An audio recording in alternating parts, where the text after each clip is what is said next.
Psoriasis खत्म हो गया बट ये क्यों बढ़ जा रहा है या रिलैप्स हो जा रहा है, हमें कुछ समझ में नहीं आ रहा।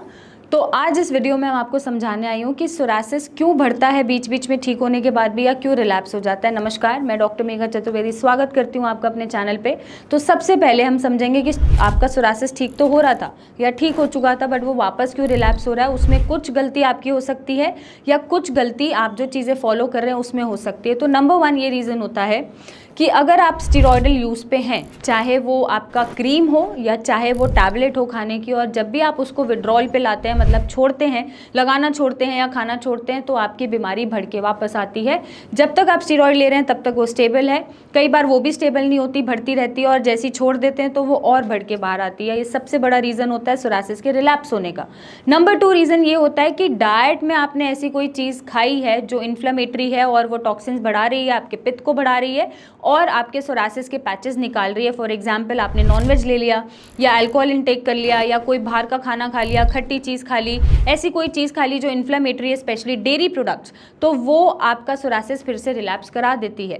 नेक्स्ट ये रीज़न हो सकता है कि आप कोई ऐसा प्रोडक्ट यूज़ कर रहे हैं जो सूट नहीं कर रहा स्किन पे, और साथ ही साथ वो आपके स्किन को भी डैमेज कर रहा है, ड्राई कर रहा है और सोरासिस को ट्रिगर कर रहा है। तो वहाँ पे आपको अपने प्रोडक्ट्स बदलने की ज़रूरत है और सोरासिस फ्रेंडली प्रोडक्ट्स ही यूज़ करें।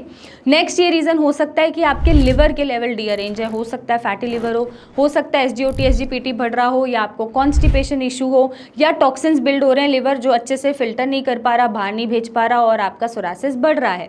नेक्स्ट ये रीज़न हो सकता है कि स्ट्रेस, आप बहुत ज़्यादा स्ट्रेस में हैं, सोरासिस ख़त्म तो हो गया लेकिन आप फिर भी उसको छोड़ नहीं पा रहे हैं, सोचे जा रहे हैं फिर से ना आ जाए, या आप किसी और चीज़ से स्ट्रेस में हैं, या आप किसी की बातों से स्ट्रेस में हैं जो आपकी बीमारी को ट्रिगर कर रही है। और क्योंकि सोरासिस ऑटोइम्यून डिसीज़ है, बीमारी है, आपको पता है, स्ट्रेस में ट्रिगर होती है क्योंकि कैटेकोलामाइंस हमारे बढ़ जाते हैं, तो वहाँ पे आपका सोरासिस फिर से रिलैप्स करता है, ट्रिगर होता है। और लास्ट में ये रीज़न हो सकता है कि सीजनल चेंज में आपका सोरासिस रिलैप्स होता है। फॉर एग्जाम्पल, जैसे अभी बरसात चल रही है, मानसून चल रहा है, तो हो सकता है कुछ पेशेंट का सोरासिस 1-2% बढ़ा हुआ मिले या रिलैप्स कर जाए, या फिर हो सकता है कि सर्दियां जब आती हैं तब आपका सोरासिस बढ़ जाता है, या पर्टिकुलर किसी मंथ में आपका सोरासिस बढ़ जाता है। तो सीजनल चेंज में आपको ध्यान रखना है। क्यों? क्योंकि ह्यूमिड है फिलहाल इस सीज़न में, ह्यूमिड में सारे बैक्टीरियाज को ग्रो करने का अच्छा एक रूम मिल जाता है, एक मीडियम मिल जाता है। जब वो ग्रो करते हैं तो इन्फेक्शंस लाते हैं, इन्फेक्शन से आपकी बीमारी बढ़ाते हैं,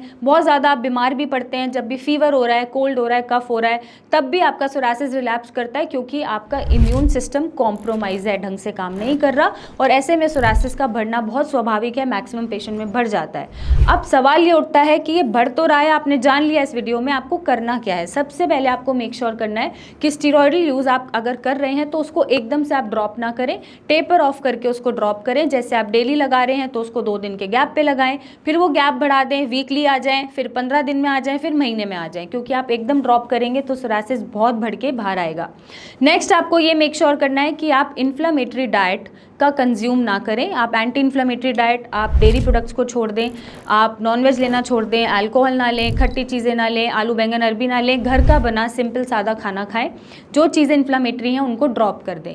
नेक्स्ट आपको ये मेक श्योर करना है कि स्ट्रेस नहीं लेना है, आप मेडिटेट करें, कोई भी फिजिकल एक्टिविटी करें, जो काम आपको पसंद है वो करें, अपने लिए समय निकालें और बीमारी को भूल जाएं। वो ठीक हो चुकी है, आप जितना उसे पकड़ के बैठेंगे उतना वो वापस आएगी, जितना आप उसे छोड़ देंगे आप सोरासिस से फ्री रहेंगे। तो स्ट्रेस मैनेजमेंट बहुत ज़रूरी है, प्रॉपर सोना बहुत ज़रूरी है, क्योंकि स्लीप भी स्ट्रेस में आता है। अगर आप ढंग से सो नहीं पा रहे तो भी स्ट्रेस बिल्डअप होता है। तो आपको अच्छे से सोना है, स्ट्रेस नहीं लेना है, मेडिटेट करना है, ब्रीदिंग एक्सरसाइजेज शुरू करनी है। स्ट्रेस सबके पास होता है, हमारे पास भी है, आपके पास भी है, बट आप उसको कैसे हैंडल करते हैं वो मैटर करता है, और वो ये बताता है कि आपको बीमारी ये बढ़ाएगा या नहीं बढ़ाएगा।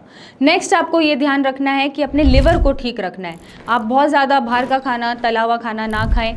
SGOT SGPT आपके लेवल में है, फैटी लिवर नहीं हो रहा है, शुगर रिलेटेड प्रॉब्लम नहीं है, तो आपका सोरासिस वैसे भी फ्लेयर अप नहीं होगा। और आपका कॉन्स्टिपेशन अगर इश्यूज आपको लगते हैं तो बहुत ज़्यादा फाइबर इनटेक करें, सैलेड्स खाएं, फ्रूट्स खाएं, जिससे कॉन्स्टिपेशन रिलीव हो जाए, या आप त्रिफला पाउडर भी खा सकते हैं कॉन्स्टिपेशन को रिलीव करने के लिए, और आपके टॉक्सिन्स जब बाहर जाएंगे तो वो सोरासिस को नहीं बढ़ाएंगे।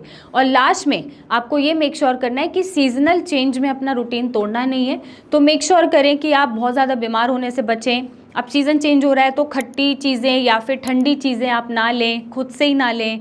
बाहर कम निकलें ताकि इन्फेक्शन ना हो, बाहर का खाना कम खाएं ताकि टाइफॉइड, डेंगू ऐसी कोई प्रॉब्लम ना लगे। या फिर आप ये मेक श्योर करें कि आप जो प्रोडक्ट्स लगा रहे हैं वो सोरासिस फ्रेंडली हो, आपके स्किन को डैमेज ना करे, हील करें, ड्राइनेस ना करें। तो ये कुछ छोटी छोटी चीज़ें हैं जो आप ध्यान रख सकते हैं और अपने सोरासिस को वापस आने से रोक सकते हैं। अगर नहीं रोक पा रहे हैं तो नीचे दिए गए नंबर पे हमारी टीम से बात करें, हमसे मिलने आएं और अपने सोरासिस को ख़त्म करें। Thank you and take care.